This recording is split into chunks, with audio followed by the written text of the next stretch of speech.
Hey you, I want to inspire you, and it's not something I guarantee I can do.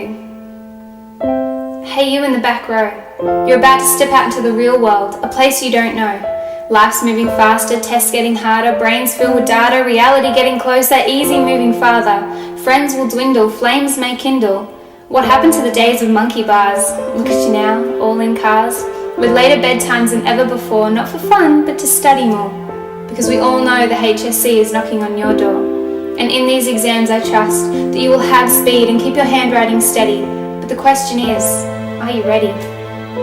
Hey you, the one who doesn't believe in a happy day, who instead of having their say would hide away, living in fear that the friends you hold dear will disown you, unfriend you, cast you away, living without confidence, feeling like a residence, just filling in dead space. But do you really bring life to this place? Hey you, the one who's scared of being different, who if somebody asked you is normal, your hand would be up in an instant, whose one true goal in life is to be consistent, the same, to play the game, feeling like you've got to be formal because all you want is just to be normal. Hey you, the angry one, life never treated you right, did it? You're the guy who never got the credit. You've got 101 reasons to fight, but you really just want someone to pat you on the back and say it's alright. Hey you, in every single chair, the one who's got problems and thinks nobody will care. We're all different in so many ways. Sometimes it's a struggle to just live out the days. Life has its days of pain, but add them up against the good, and they're just a grain of sand compared to an ocean of beauty. You may not feel worthy, but maybe you should be.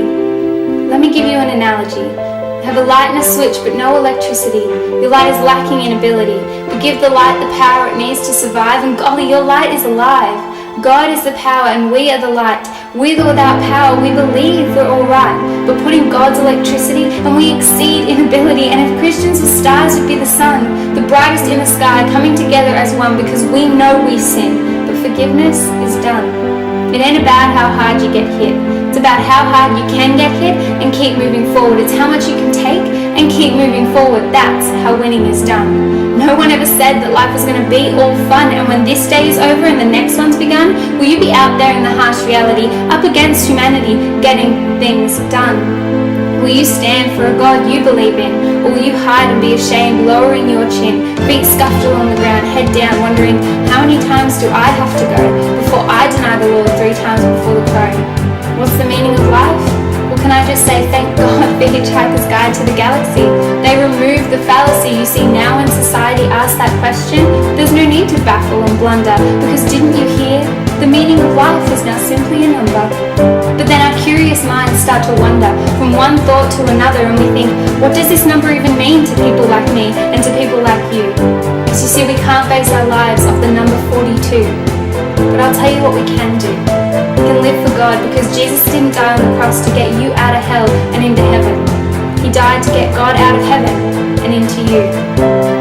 So when you're going through difficulty and you're wondering where God is, remember the teacher is always quiet during the test, which means it's up to us to try our best, to pray hardest when it's hardest to pray, to think of Him at the end of each day, to believe it when the Bible will say, I know the plans for you, declares the Lord. Jesus is the only one who hasn't flawed, and it's this fact alone that should never be ignored. Martin Luther King once said, faith is taking the first step even when you don't see the full staircase. And it's this exact fact that makes a Christian's heart race, not knowing which steps are the hardest to climb, but knowing Jesus is here, was here, and will be here for all time.